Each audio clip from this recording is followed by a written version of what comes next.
नमस्कार, the wire में आपका स्वागत है। मैं हूं आरफा खानम शेरवानी। हमारे इस लाइव ब्रॉडकास्ट में आपका स्वागत है। यहाँ शामली में हम मौजूद हैं, भैंसवाल गांव में हम यहाँ पर मौजूद हैं, जहाँ अभी कई घंटे लंबी किसान महापंचायत खत्म हुई है और हमने सोचा कि आपको इस बारे में रिपोर्ट दी जाए, क्योंकि किसान आंदोलन जिसने कि पिछले कई हफ्तों में पूरे देश की राजनीति में एक तरह से एक नया उबाल ला दिया है, एक नए दिशा में देश की राजनीति चल रही है। मैं और मेरे सहयोगी अजय आशीर्वाद यहाँ जो कार्यकर्ता हैं उनसे बातचीत की, और एक जो सेंटिमेंट हमें यहाँ देखने को मिला वो ये था कि अब हम अपनी धार्मिक और साथ साथ जातीय पहचान भुला। पूरे कई घंटा का जो कार्यक्रम, जो हम यहाँ से 11 बजे से हम आए हुए हैं यहाँ, और अब दोपहर का 5 बजे के आसपास का समय हो रहा है। आपको क्या 3 अहम चीजें यहाँ पे आपको दिखाई दी? ये 3 अहम चीजें जो यहाँ पर हैं वो यही पता चल रहा है कि ये जो महापंचायत एक लेवल पे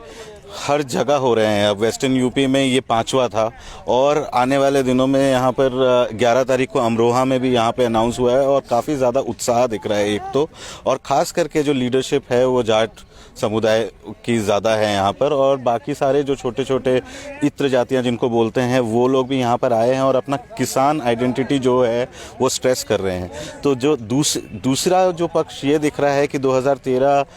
का जो पूरा हिंदू मुस्लिम ध्रुवीकरण हो गया था, वो उसमें कहीं ना कहीं थोड़ा बहुत डाइल्यूशन जो है वो दिख रहा है और लोग अपनी किसान आइडेंटिटी को ज़्यादा स्ट्रेस कर रहे हैं। चाहती हूँ कि हमारे दर्शक हमें ये बताएं देखकर, क्योंकि इंटरनेट कनेक्शन का आप जानते हैं कि उत्तर प्रदेश की हालत, तो खासकर जहाँ जहाँ किसान आंदोलन हो रहे हैं वहाँ इंटरनेट को सस्पेंड करने का काम होता है। हमें कनेक्शन दिख तो रहा है, लेकिन क्या उन्हें हमारी आवाज़ और तस्वीर सुनाई दे रही है? हम ये देखने की कोशिश कर रहे हैं यहाँ पर। अब जानते हैं आपके जहाँ जहाँ लाइव ब्रॉडकास्ट होता है वहाँ खुद ही आकर्षित होकर लोग आसपास जमा हो जाते हैं। तो मैंने जो 2-3 चीजें यहाँ पर ऑब्जर्व की, मैं आपके साथ वो बांटना चाहती हूँ। पहली बात तो ये है कि बहुत सारी जो राजनीतिक रैलियां हैं मैंने भी कवर की हैं, चुनावी रैलियां मैंने कवर की हैं, और साफ तौर पर हम देख सकते हैं जब एक राजनीतिक तौर पे प्रायोजित कोई भीड़ होती है और दूसरे जब स्वतः स्फूर्तित, यानी खुद ही जिस तरह से किसानों ने कहा कि जो दिल पे लगी चोट है, उस चोट की वजह से जब कोई आता है और किसी कार्यक्रम में हिस्सा लेता है। यहाँ साफ तौर पर बड़ी तादाद में वैसे लोग थे अजय, बहुत इमोशनल रिस्पांस, बहुत ज्यादा इमोशनल रिस्पांस, और यही चीज हमने सिंगू, गाजीपुर और टीकरी में भी देखा था कि ये पूरे आंदोलन का जो सबसे बड़ा जो ये नींव है वो एक इमोशनल रिस्पांस मेजॉरिटी जीतकर यहाँ पर आई थी, और उनसे कहीं ना कहीं बिट्रेयल की फीलिंग है कि वो नहीं उन्होंने धोखा दिया। और ये दूसरा जो है कि ये जो गन्ना किसानों का जो ये पूरा क्षेत्र है उनका भुगतान नहीं हो रहा है, और ये जो अग्रेरियन क्राइसिस है, जो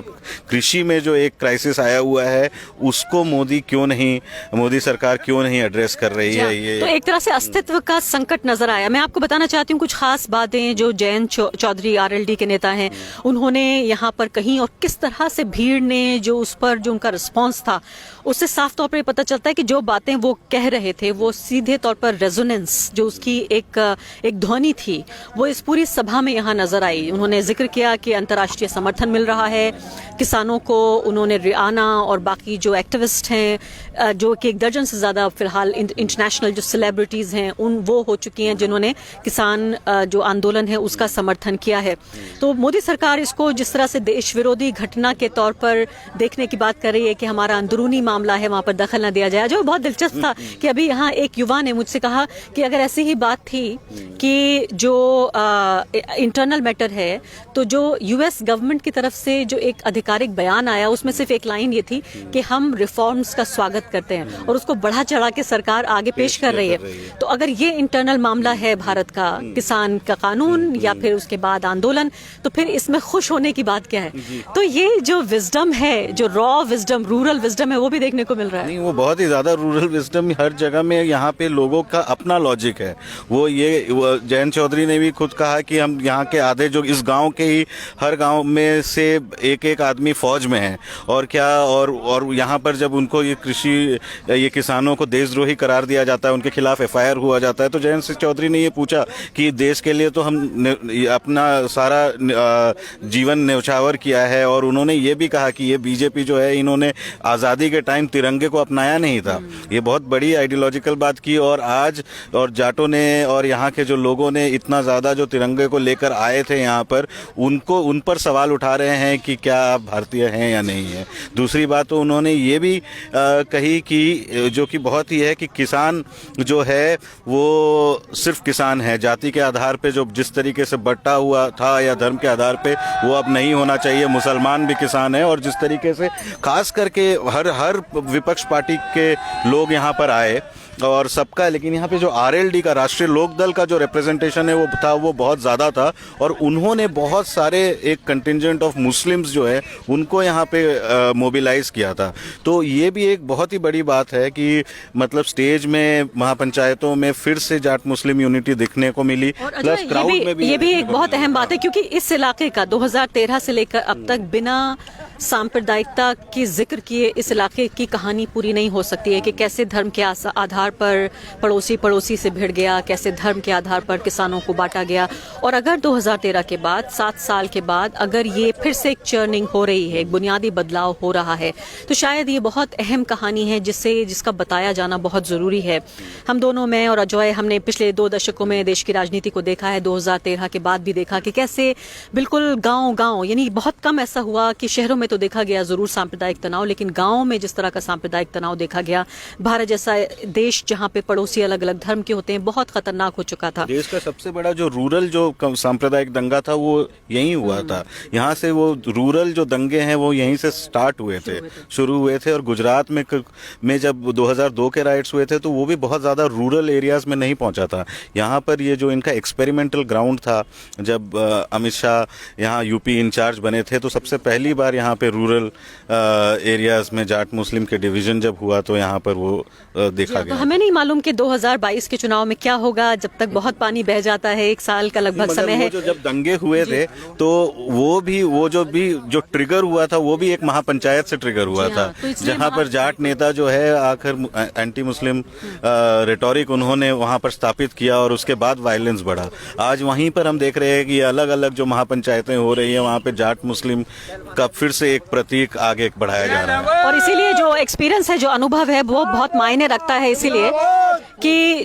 जिस महापंचायत का जिक्र कर रहे हैं कि एक महापंचायत से अगर सांप्रदायिक हिंसा की शुरुआत हुई तो क्या वैसी ही महापंचायत, दूसरी महापंचायत 7 साल बाद क्या लोगों को जोड़ने का काम कर रही है। मैंने कई बुजुर्ग किसानों की आंखों में यहाँ आंसू भी देखे, उन्होंने कहा कि हमें बांटा गया, और ये हम इस बात को पछता रहे हैं, इस गलती को मान रहे हैं कि हम बट गए, और उन्होंने कहा कि अब किसान को बांटना मुमकिन नहीं होगा। फिर मैं ये कह रही हूँ कि राजनीति में बहुत कुछ बहुत जल्दी बदल जाता है, लेकिन कुछ चीजें ऐसी होती हैं जो अगर दिल से उनका रिश्ता बन जाए तो शायद बहुत मुश्किल होता है तोड़ना। एक चीज मैं ये कहना चाहूंगा कि यहाँ पर जितने भी बुजुर्ग किसान वहाँ पर देखे तो उनको ये साफ ये लग रहा है कि उन्होंने जो 2013 के बाद जिस तरीके से यहाँ पे सांप्रदायिक बंटवारा हुआ वो एक बहुत बड़ी गलती थी, और वो सीधा कह रहे हैं कि जो हमारे समाज के जो युवा लोग हैं वो पूरी तरीके से सांप्रदायिक हो गए थे। लेकिन जैसा कि आज हमने देखा, अभी हमने कितने सारे युवा लोगों का इंटरव्यू देखा यहाँ पर भी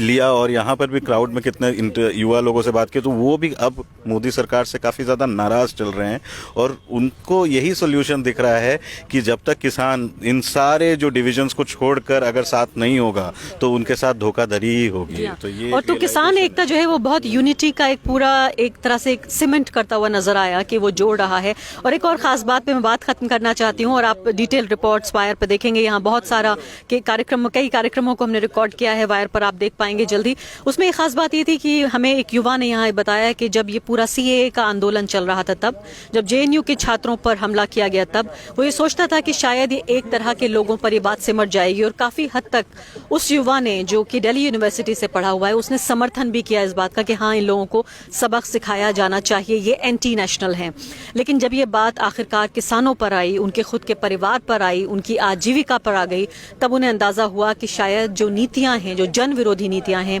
उनका विरोध किया जाना जरूरी है। बहुत बहुत शुक्रिया आप सभी लोगों का द वायर के इस खास ब्रॉडकास्ट में जुड़ने के लिए। हमारी तमाम डिटेल रिपोर्ट्स पढ़ने के लिए आप वायर से जुड़े रहिए। द वायर के और वीडियोस देखने के लिए सब्सक्राइब करें और बेल आइकन पर क्लिक करें। स्वतंत्र पत्रकारिता की आर्थिक मदद करने के लिए डिस्क्रिप्शन में दिए गए लिंक पर जाएं और अपनी राशि चुनें।